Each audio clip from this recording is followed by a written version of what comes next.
અને હું બેઠો બેઠો ખરેખર વિજયભાઈ દાંત કાઢતો હોઉં છું, હસતો હોઉં છું. મને હસવું એટલે આવે છે કે હાવ અમથી અમતું મારું હાલે છે. મને કે ભાઈ બાપુ બહુ સારું કામ કરે, બાપુ પૈસા દુનિયા દઈ ગઈ કે મારા દેવ તમને નહીં છોડે ભાઈ. કાલ તમારા ઘરમાં આમ થઈ જાય તો ઓલું રાજ્ય ધરવું છે. અને સવારમાં હાંચીને કોઈ જરાક માંદું પડી ગયું હોય ને તો બધું હું કે વિજયભાઈ કીધું તો એટલે માંદા પડ્યા. એટલે વિજ્ઞાન ગમે એટલું હોય પણ અમારું તત્વજ્ઞાન એના અંદર ન જોઈન્ટ કરે તો વિજ્ઞાન કોઈ કામ કરી શકતું નથી. મિત્રો આજે વાત કરવામાં આવે તો સ્ક્રીન ઉપર મારી જમણી બાજુ જુઓ છો કે તળાજા તાલુકાનું નવા સાંગાડા ગામ અને ત્યાં અંબિકા આશ્રમ શ્રી 1008 મહામંડલેશ્વર રમજુ બાપુ એટલે કે આપણે આગળ વાત કરેલ કે વીર દેવાયત બોદર ગૌશાળા એ સ્થાનક ઉપર છે. અને એક ભવ્ય કાર્યક્રમ અહીં યોજાઈ રહ્યો છે. આમ તો ચાલુ છે કાર્યક્રમ કે પ્રાણ પ્રતિષ્ઠા મહોત્સવ અને 11 મહાકુંડી યજ્ઞ.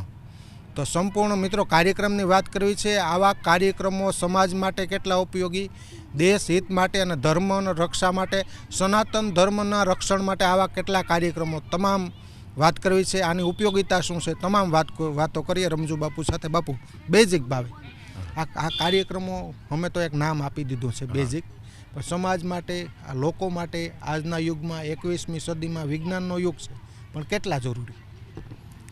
વિજ્ઞાનનો યુગ 110% આજે, અને વિજ્ઞાનને આપણે હાય પાડીએ પણ શાસ્ત્ર જ્ઞાન ને વિજ્ઞાન કોઈ દી અમતું નથી.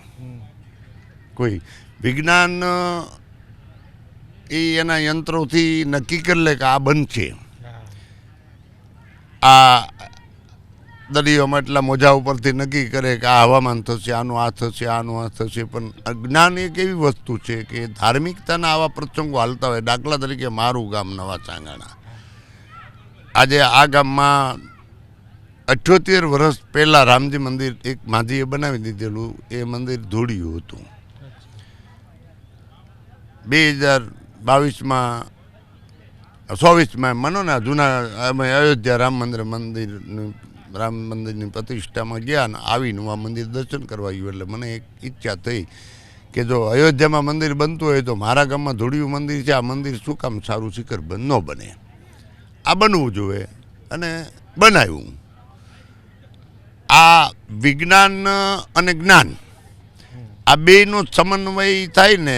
એકલું દૂધ હોય ને જો એમાં છાશ ન હોય ને તો એ દૂધ બગડી જાય, દૂધનું દહીં ન બને.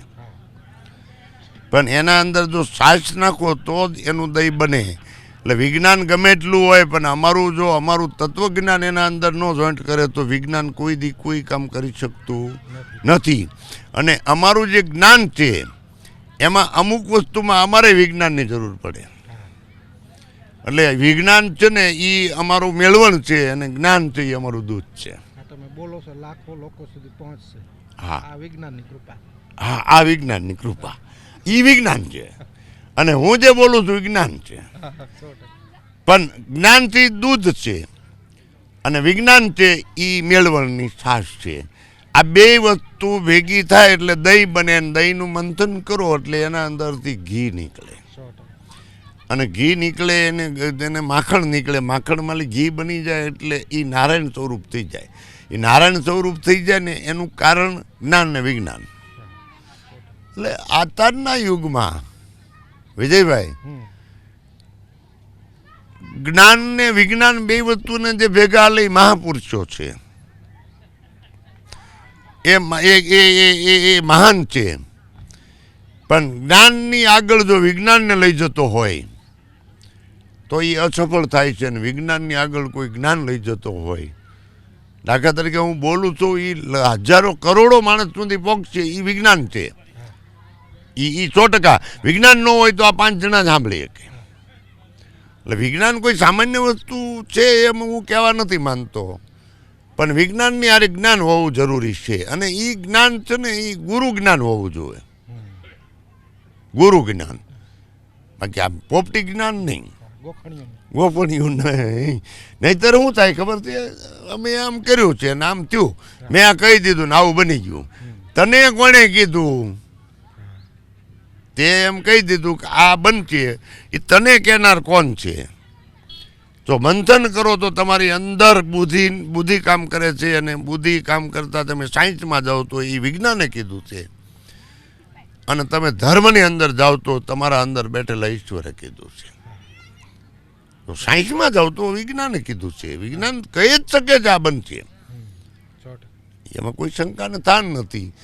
એટલે મારા ગામમાં રામજી મંદિરની પ્રતિષ્ઠાનો આજે બીજો દિવસ છે, અને 2 દિવસથી સંતો અને ધર્મસભાઓ હાલે છે, અને હું બેઠો બેઠો ખરેખર વિજયભાઈ દાંત કાઢતો હોઉં છું, હસતો હોઉં છું. મને હસવું એટલે આવે છે કે હાવ અમથી અમતું મારું હાલે છે. મને કે ભાઈ બાપુ બહુ સારું કામ કરે, બાપુ પૈસા દુનિયા દઈ ગઈ, પૈસા તો દુનિયા દઈ ગઈ, પણ એમાં એક વસ્તુ એવી છે કે મને મારા ગુરુ ઉપર શ્રદ્ધા છે, મને મારા સનાતન ધર્મ ઉપર શ્રદ્ધા છે, અને મને મારા ઉપર પણ શ્રદ્ધા છે કે હું જે કંઈ કરી રહ્યો છું ખોટું નથી કરી રહ્યો. મારાથી જે થાય છે એ સારું થાય છે, ખોટું નથી થતું. અને ખોટું થતું હોય તો રાતે મને મારો આત્મા અંદર કંઈક તે કાલે જે કંઈ કર્યું એ ખોટું કર્યું છે એ બીજે દી ન કરાય, એટલે હું એનાથી પાછો વળી જાઉં છું.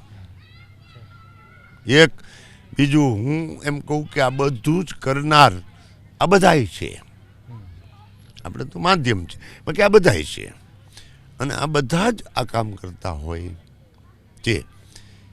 પણ વિજયભાઈ, પરંપરા જે આપણી છે, સનાતનની પરંપરા છે, એ સનાતનની પરંપરામાં ઋષિમુનિઓએ ખૂબ મંથન કર્યું, યજ્ઞ કરાવ્યા, મોટા મોટા મંદિરો બનાવ્યા, બધું જ બનાવ્યું, છતાં આપણો ધર્મ નાનો બનતો જાય છે. કારણ નાનો બનતો જાય છે એનું કારણ એક જ છે કે મંદિરના દર્શન કરવા છે, મંદિર છે, મંદિરની અંદર શ્રદ્ધા છે, પણ વિશ્વાસ નથી. શ્રદ્ધા છે કે આમાં રામ બેઠા એ પાકું છે, પણ વિશ્વાસ નથી કે રામ મારું કામ કરશે કે નહીં, રામ સત્ય છે કે નહીં. ન્યા સનાતન ધર્મ થોડોક નાનો પડે છે. અને બીજી સનાતન ધર્મની વાત એ છે, હું કોઈની ટીકા નથી કરતો, પણ જેને કંઈક નાનું મોટું ગુરુ મહારાજની કૃપા થાય છે, જેની થતી હોય એની, એ પોતે પછી આગળ વયો જાય છે. એટલે કેટલો આગળ નીકળી જાય. એ કે મારી દેવ તમને નહીં છોડે. એટલે ભાઈ કોઈની દેવ અમને કંઈ કરતી જ નથી. આપણે બહુ કહીએ ને તો ડારો દે. એ કે મારી દેવ તમને નહીં છોડે ભાઈ, કાલ તમારા ઘરમાં આમ થઈ જાય તો ઓલું રાજ્ય ધરવું છે, અને સવારમાં હાંચીને કોઈક જરાક માંદું પડી ગયું હોય ને તો બધું હું કે વિજયભાઈ કીધું તો એટલે માંદા પડ્યા. આ જે અંધશ્રદ્ધા છે આને નષ્ટ કરવાની છે. આ અંધશ્રદ્ધામાંથી જો આપણે બહાર આવશું ને એટલે વિજ્ઞાન ને જ્ઞાન બે ઈશ્વરરૂપ થઈ જશે. પણ અંધશ્રદ્ધા આવડ્યા બહાર આવવી પડે. બાપુ મૂળ એક વચ્ચે વાત લઈ લો કાર્યક્રમ વાત, પછી આપણે બીજો મુદ્દો પર વાત કરવી છે. કાર્યક્રમો આમ જોઈએ તો લોકો માટે, સમાજ માટે, રાષ્ટ્રહિત માટે આ કાર્યક્રમો કેટલા ઉપયોગી શાસ્ત્રોક્ત રીતે જોઈએ તો, કારણ કે સંતો કરતા એવા છે એ હું જાણું છું, નિષ્પક્ષ રીતે કે આમાંથી લોકોને શું ફાયદો? આવા કાર્ય જ્યારે થતા હોય ને એમાં લોકોને ખૂબ ફાયદો છે, ખૂબ. એટલે કેટલો ફાયદો છે કે કરોડો રૂપિયા દેતા જે ન મળતું હોય, જે ધર્મસભામાં સંતો બોલતા હોય, આવા જમણવાર હાલતા હોય, આવા મંડપ નખાતા હોય, આવા માહોલ જોવાતા હોય, એ પૈસાથી ન બનતું હોય, એ કેવળ શ્રદ્ધાથી બનતું હોય ને આમાંથી કેટલાય પ્રેરણા લેતા હોય. આ સભાને આ પ્રતિષ્ઠા પૂરી થશે ને તો આમાંથી કેટલાય વ્યસનથી દૂર થશે કે ભાઈ આપણે આ ન કરાય.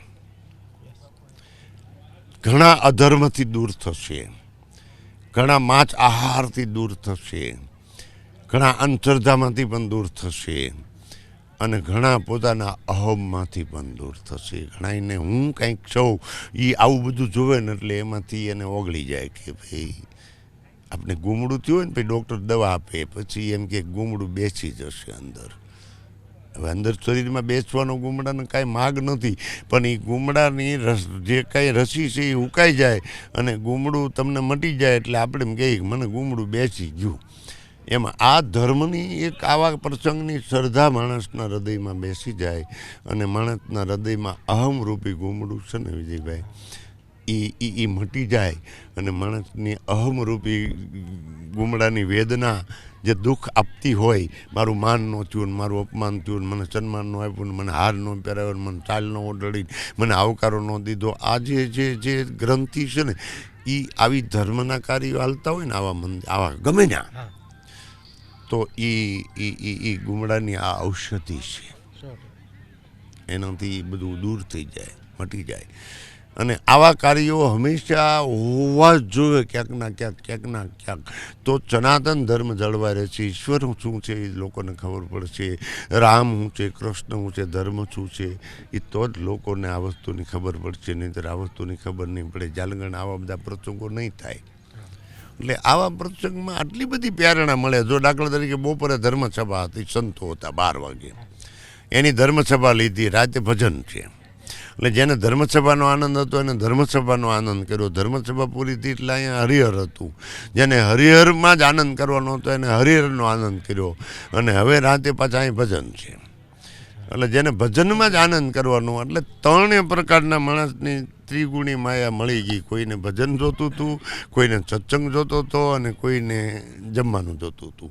આ 3 વસ્તુ આવા ધાર્મિક પ્રસંગો જ્યાં થાય ત્યાં જ મળે.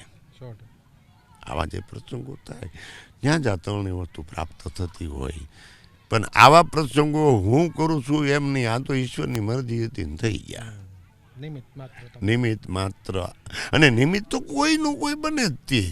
હું એક હાવ દેશી દાખલો દઉં, મને મગજમાં બેઠું. એક ગામમાં એક ભાઈ ભગવાનની પૂજા કરતા હતા મંદિરના અંદર, નવરાવતા હતા, ચાપચૂપ કરતા હતા. એમ એને એટેક આવી ગયો. એટેક આવી ગયો એટલે બધા ભેગા થઈ ગયા. ભેગા ત્યાં સગાવાલા પૂછે શું થયું દાદાને?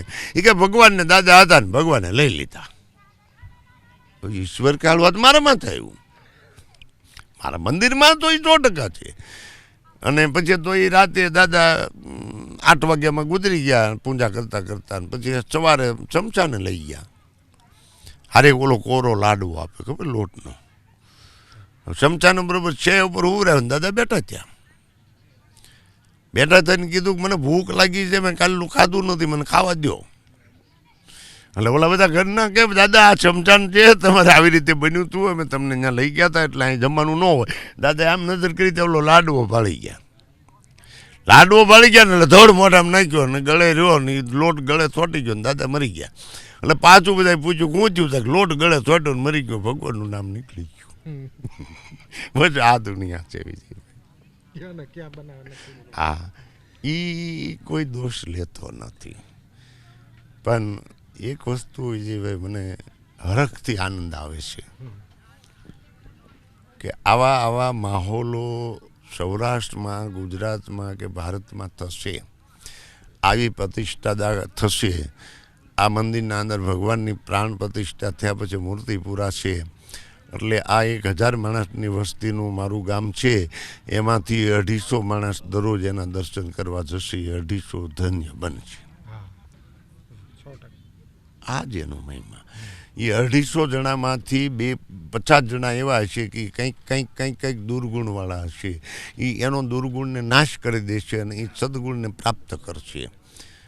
આ ધર્મનો પ્રભાવ આવડો. એમાંથી છોકરાઓને ભણાવશે. છોકરા ભણ્યા પછી સાયન્સના વિદ્યાર્થી બનશે અને એક મોટા એન્જિનિયરો બનશે. આ કામ વિજ્ઞાન કરશે અને મંદિરે જવું અને છોકરા ભણાવવા, આ કામ જ્ઞાન કરશે.